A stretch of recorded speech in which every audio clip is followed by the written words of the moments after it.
is CGTN, China Global Television Network. A political solution appears to remain out of reach for Libya since the 2011 uprising that led to the overthrow and eventual killing of longtime ruler Muammar Gaddafi. In the years that followed the toppling of Gaddafi, the North African country has been in turmoil. Libya continues to grapple with civil war, humanitarian crisis, economic instability, and foreign intervention, leading some to question the 2011 foreign intervention that removed Gaddafi from power. In early 2021, Libyans marked the 10th anniversary of the 2011 uprising. And now Libyans have their eyes on a recently appointed government that will lead the country to election later this year in December. In this week's program, we find out, was the NATO intervention in 2011 to topple Colonel Gaddafi a mistake? And who is to blame for the violence and devastating chaos on the ground? I'm Beatrice Marshall. Welcome to Talk Africa.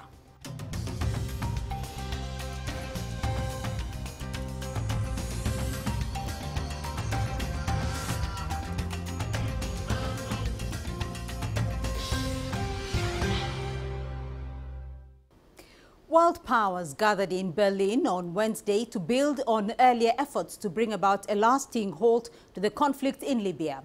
Representatives of Libya's interim government also took part in the talks, which were launched with a conference in January of 2020. The focus was on preparation for national elections planned at the end of the year, a sustainable stabilization of the country, the withdrawal of foreign troops and mercenaries. CGTN's Adel Mahroui gives us a recap. Libya's unity government officials intensified their diplomatic meetings ahead of the second Berlin conference. In Cairo, Libya's foreign minister Najla al-Mangoush discussed Libya's aspirations for the outcomes of Tuesday's meeting with Egyptian President Abdel Fattah el-Sisi and Foreign Minister Sameh Shoukry. بالنسبة لبرلين الثاني هي فرصة الآن للليبيين أن يشاركوا The second Berlin conference is an opportunity for Libyans to participate as main prime members. Previously, Libya was absent from such international gatherings for many reasons. Now, as a unity government, we have the chance to be strongly effective, to provide one national vision with a clear strategy. لدعم مخرجات برلين وأيضا لدعم قرارات مجلس الأمن. Al-Mangoush says that international powers concerned with the conflict in her country will discuss the Libya Stability Initiative. The program aims to set a detailed timeline and a mechanism to apply all UN resolutions and the outcomes of the first Berlin conference. Berlin too is very different from the first Berlin conference. There was great division internally. The countries involved were divided too. Now division still exists, but it is not as extensive as it was earlier this year. Internally, Libya had two governments, now it doesn't. Now the world is dealing with one transitional authority. All of these changes are good, but we can't be very optimistic and say Berlin too will solve all these problems. Among the issues foreign ministers will discuss in Berlin is the evacuation of foreign fighters and the preparation for the December elections. A major administrative obstacle Libya is still facing, though, is the unification of the armed forces and the disarming of the militias. There is still a long road ahead to reach domestic coherence. Government institutions are almost all united, with exception to military bodies, which is a big issue that faces many challenges. However, we could work on the parallel transitional plan for uniting the military so it won't stand in the way of Libya's stability, even if that unification takes a longer time after the elections. The Libyan National Army still unilaterally controls all eastern Libyan territories and most of the southern regions. Khalifa Haftar, the commander of these forces, enjoys so much power to the extent that he managed to block the unity government's Prime Minister Abdelhamid Dbeibeh from visiting Benghazi. More differences erupted this week between the LNA and the unity government. After Dbeibeh reopened Libya's biggest coastal highway from Tripoli, the LNA refused to open the road from its side, claiming that the unity government has no authority over the issue. Adel Mahroui, CGTN, Cairo.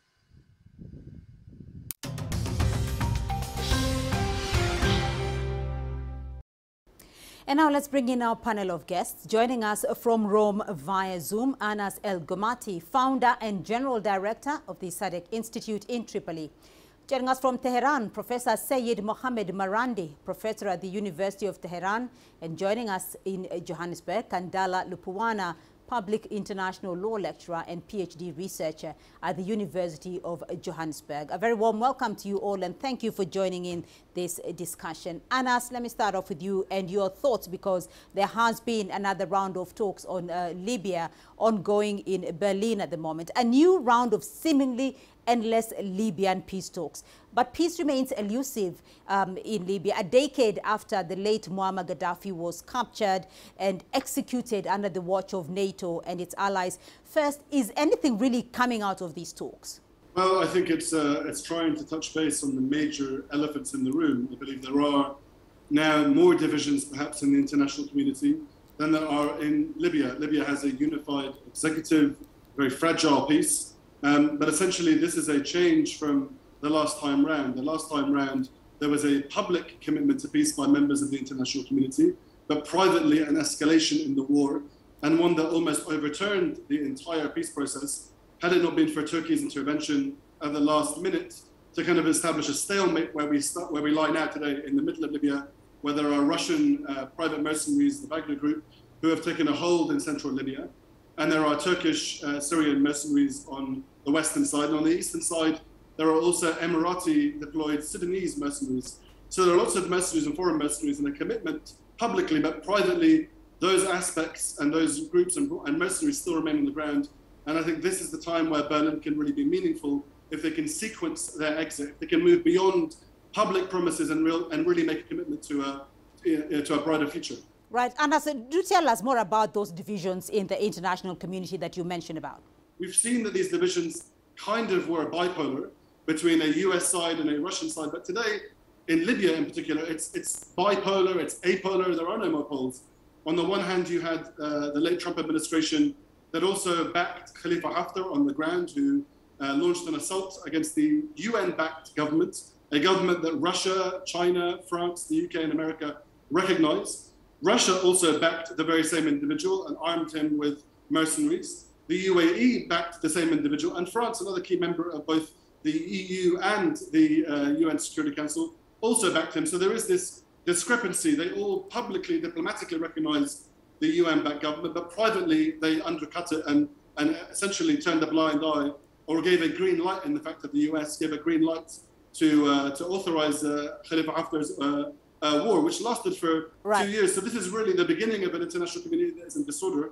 And Berlin is more to do with international disorder than it is to bringing back Libya to order.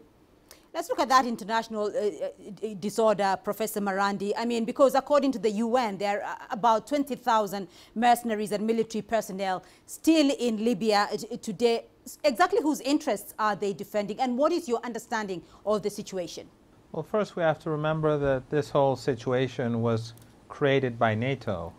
The destruction of Libya, which was the most wealthy country in the whole of Africa, where its people were better off than anywhere else in Africa. Western countries, in particular the United States, France, and Britain, along with wealthy Arab oil-rich dictatorships in the Persian Gulf region, decided to bring down the government. When there was unrest in Libya, they found an excuse to undermine the state. They supported extremist groups, including groups that were associated or linked to Al-Qaeda, and they spread disinformation through the Western media about the forces loyal to the government, that they were about to create a Holocaust and mass murder, and they used that as a justification to defend innocent civilians. But what they did, in fact, was they destroyed the country's infrastructure, and the country has now collapsed. And since the country has collapsed, you have a host of foreign forces in the country that are there for their own personal gain. They are there to divide the wealth, the oil wealth, but also to change the map of the region, including in the Mediterranean Sea as well. The only countries that really can claim some sort of legitimate concern are those countries that are the immediate neighbors of Libya, those countries in northern Africa that surround the country, because the instability concerns them. But Libyan assets are in Europe. The country is broken, it is fragmented, and I don't see a roadmap ahead. And now that the Americans and the Europeans have destroyed the country, they pretend it's not there. And of course, it's just a part of a much larger pattern, the dirty war that they initiated in Syria, in Yemen, the genocide, the ongoing genocide. The list goes on, Afghanistan, what they're doing in Venezuela. So it is a very sad situation. And the only people who do not really seem to have the authority to take control of their destiny are the people of Libya. Anas, let me get your response to that assertion that the economically and stable Libya under Gaddafi versus the current fragmented country without a government now devastated by attacks is the result of NATO's issues in 2011. Well, your other guest is quite silly in his assertion that it was NATO that started this. NATO's intervention came in late March, early April from memory. It was the Libyan people that rose up on the 15th of February in Benghazi and rose up peacefully and were then shot and attacked by Gaddafi's troops. Now, you can suggest and start your timer whenever you want. You could also go back till 2000, we can go back to the early 2000s, we can go back to 1996 in Tripoli, the Abu Slim massacre. 1,200 prisoners that were murdered by the regime. We can go back to the 1970s, we can go back to the 1980s. In fact, my own institute, the Sadek Institute, is named after an individual who peacefully protested. In fact, he wasn't even peacefully protesting. He spoke about the regime in university circles and was executed live on television in the 1980s. Now, it's not to say that military powers, including NATO, including Western powers, don't want to instrumentalize these aspects, but let's look at Syria, another example that you raised. Syria, the only genocide that is taking place in Syria has been taking place at the hands of Bashar al-Assad. Professor Marandi, what's your comment on that? Yes, no one denies the fact that there were people on the streets protesting. No one denies that there were people who were dissatisfied with Gaddafi's rule. He was a dictator after all. But the point is that Western regimes use the unrest as an opportunity to violate the sovereignty of the country. And who benefited from this? The United States didn't. They didn't care about the protesters. They were using this as an opportunity to gain control of Libya. Well, where is Libya now? Libya, as we've seen over the past few years, it's now a place where slaves are bought and sold. So do you think that the situation in the eyes of ordinary Libyans today is preferable, or under the dictatorship of Gaddafi? Wherever NATO and the Americans have gotten involved, they only created misery for the people. If Libya did not have oil wealth, if it did not have enormous resources, there would be no intervention whatsoever. We see an absence of intervention in countries across Africa and elsewhere which are impoverished. So regardless of who Gaddafi was, the intervention of the United States was neither benign, and the Europeans, it was not benign, and it ultimately destroyed the lives of so many Libyans. Kandala, what are your thoughts about the consequences of the Libyan revolution? Has anything good come out of this revolution? And is any of this a part of what the vision was post-Gaddafi? The destruction of Libya was done purposely in the sense that, the Western power is the pattern that is being done in Africa, trying to destroy the country, to allow them to have access to natural resources, and also to deprive the people of Libya and the entire Africa of their natural resources. And this, I say, is a pattern because when we look at what happened actually in 1885, it was the same issue, where the colonizer came and tried, to chop Africa into tiny and smaller country so that they can have access to the natural resources. So talking about the revolution, the Libyan revolution, I'm not really quite sure, but because the interest the interest that is being shown now is clearly obvious that it was not a merely revolution, but it was for taking over the natural resources of Libya and to deprive the people of Libya and also the entire Africa of the benefit of the natural resources in Libya. And has any of this been beneficial? Has it been worth it to the Libyan people? Has it been worth it to the multi-state NATO-led coalition? I think this is really where the bigger issue lies. When we speak about what Western powers have done, let's be very clear about the timeline here. 2011, most of the country was still left intact. Most of the infrastructure was rotting after years and decades of bad investments and lack of investment in infrastructure by Gaddafi. There was nothing destroyed by NATO at the time that Gaddafi hadn't allowed to rot for decades himself. 2-3 years after the revolution, we'd already had peaceful democratic elections. Libyans would not describe the years between 2011 and 2014 as a civil war. Those years were largely peaceful, 80% turnout in elections, second elections. All right.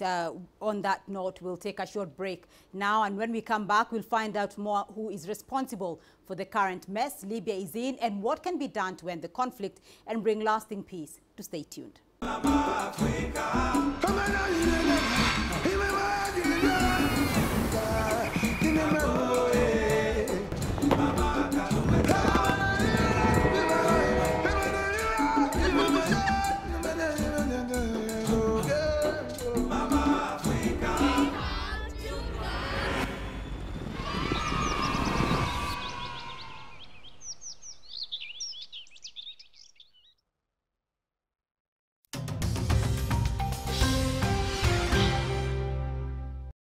Welcome back to the program. We are continuing our conversation. Professor Syed Mohammed Marandi is still with us from Tehran, and in Johannesburg, Kandala Lupuama still joining us from Johannesburg. Professor Marandi, once the Gaddafi regime was removed, it seems that there wasn't much engagement, from the Western powers, from those who are responsible for the NATO operations. In reality, Libya looks like it has had to find its own way. Why isn't the West, or why aren't the NATO allies using the same vigor to restore Libya? Well, because as usual, they are good at destroying. They don't really care about restoring the country. When the United States helped create the Taliban and Al-Qaeda in Afghanistan, and destroyed a country that was pretty well advanced in the 1980s in order to weaken the Soviet Union. Afterwards, did the United States rebuild the country? Or after the attacks on September the 11th of the American occupation of Afghanistan, have the Americans done anything to build Afghanistan? That was never their intention. Their intention is to occupy Afghanistan, to see if they can use the mineral resources and use it as a strategic base to put pressure on Iran, Central Asian countries, Russia, China, and so on. A previous U.S. Secretary of State, Madeleine Albright, said when the sanctions were imposed on Iraq and she was asked about the 500,000 children who had died because of the U.S. sanctions on Iraq, she said to the reporter asked her, was it worth it to have all these children dead? And she said, yes, we think it was worth it. So that is the mentality of the United States. So that was the 1990s. Where is Iraq today? Is it any better? It's worse.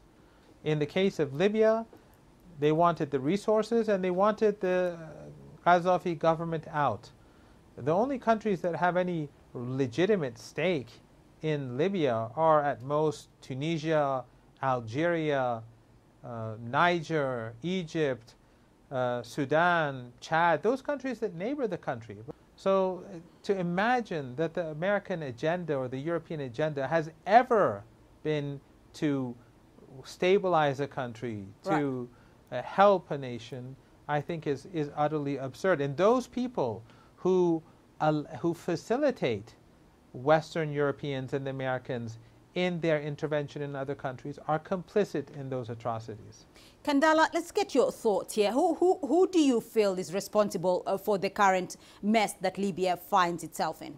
The mess has been created by the Western, and I believe also this is why, you know, as an African or the African Union try to be, you know, putting himself aside, looking at those who are creating the mess to try to set up or to rebuild or to, you know, resolve the mess that has been created. But they found it difficult. You mentioned the African Union, though, and we know the African Union's role in Libya in 2011. But if you look at Libya now, it is a member of the African Union. It is a member of the Arab League. What is the role of the African Union in the peace talks that you mentioned? Yes, the African Union actually have a huge responsibility, you know, to intervene in the situation in Libya, not only because Libya is, you know, a member of the African Union, but looking at the contribution of Libya under Gaddafi, you know, which really supported the African Union, the creation of the African Union. So this is really an important time for the African country, you know, to come together and try, you know, to intervene in the situation in Libya. This not only because there is a crisis in Libya or the destruction of Libya call for such help, but also perhaps importantly is to look at how they can stop the influence of the Western power over African country, because allowing NATO, allowing other Western countries taking over an African country is actually detrimental to other African countries. Right. So allowing, you know, only Western power or the NATO taking over the peace talk is also a kind of, you know, threat to any other African country, because looking at what Gaddafi was brutally murdered, it can happen also to another head of state in Africa. So it is important for the African Union to come together, unity, and also try to defend the interests of the Libyan people. Professor Marandi, clearly there are competing forces, many forces involved in the peace talks for Libya over the last decade, also involved militarily inside Libya. What will be the impact, though, of this continued foreign intervention from external powers, politically, militarily, with the peace talks? Well, they're only exacerbating the misery that has been imposed on the people of Libya thanks to NATO. Right now, the oil that's being exported from Libya, by the way, no one really knows where it's going, because the Libyan people are not benefiting from it. It's a small population, and they have very good light crude oil. It's very expensive oil. They should be benefiting right now with the small population that they have. They should be doing quite well, but the wealth of this oil is just disappearing into the hands of these different factions that have imposed themselves upon the will of the nation, regardless of which side they're on. And those foreign powers that are involved, none of them are in it for the Libyan people. Most of them are not even at those neighboring countries. If it, again, the neighboring countries that I mentioned earlier, if they have, they have the most to lose here. But there are countries involved that are nowhere near Libya. Some of them have ambitions to change the sea border in the Mediterranean. Some have ambitions to control Libyan oil. Some see it as a strategic area to control rival countries. But in any case, they are not contributing at all to the well-being of the Libyan people. The Libyan people, if they could be, and I don't think the Americans and the Europeans and those who are intervening are going to allow the African Union to play a role, because the African Union is the only body that doesn't have a vested interest in the destruction of the country. The African Union is the only institution probably that can actually go in and find a solution. But the Americans would never let that happen. No one in Europe or the United States would want to see conflict resolution be carried out by a non-Western actor. I want to get both your final comments here, and I want to reflect on what the European Commission President Ursula von der Leyen once said. And she said, only a Libyan-led and a Libyan-owned political process can end the conflict and bring a lasting peace to the country. How do you think the search for peace in Libya should be re-energized and refocused? What should be the focus if we are talking about peace, lasting peace for Libya? The only solution is for an international body which has credibility, and it's not in Europe and it's not in the United States.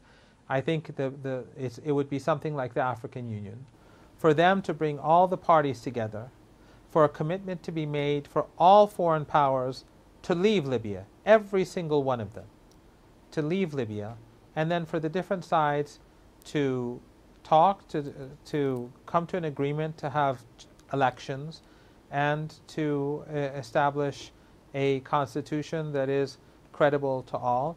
And perhaps the African Union could send in peacekeepers to help facilitate the process. But that is an idealistic solution, and I don't think that the Europeans or the Americans would ever want such a thing to happen. They want to have control. I remember in the case of Iran, when there was a conflict between the United States and the Europeans with Iran over the nuclear program. Then the Brazilian president came to Iran and he negotiated a deal which was acceptable to Obama. But Obama didn't think he'd be able to achieve that deal. So as soon as the deal was struck, Obama went to the UN Security Council and imposed new sanctions on Iran. Why? Because the United States didn't want a solution, and they didn't want especially a solution that a country from the global south like Brazil would facilitate. All right. Kandala, your thoughts, your final thoughts on that? Yes, I believe that trying to end the conflict in Libya need a kind of collaboration between, the African Union and the United Nations, coming together and trying to develop a kind of a mechanism which will be in favor more of allowing the African Union, to deploy, as the professor said, the peacekeeping, in Libya. And the role of the United Nations will be a kind of, trying to put influence on, the NATO alliances and to discourage them in continuing, trying to destroy the country. So the African Union will be the appropriate body to take over the issue of Libya, because it has not only interest but also have more capacity in terms of the work that has been done before under Gaddafi, to restore peace in Libya. All right, gentlemen, we'll leave it there for the moment, and that's all we have time for on this edition of Talk Africa. A big thank you to our panel of experts. In Rome via Zoom, Anas El Gomati, founder and general director of the Tripoli-based SADC Institute. In Tehran, Professor Sayed Mohammed Marandi, professor of the University of Tehran, and in Johannesburg, Kandala Lupuana, public international law lecturer and PhD researcher at the University of Johannesburg. Remember, you can be a part of this conversation online through Facebook, Twitter, and YouTube. And do join us again next week for more Talk Africa.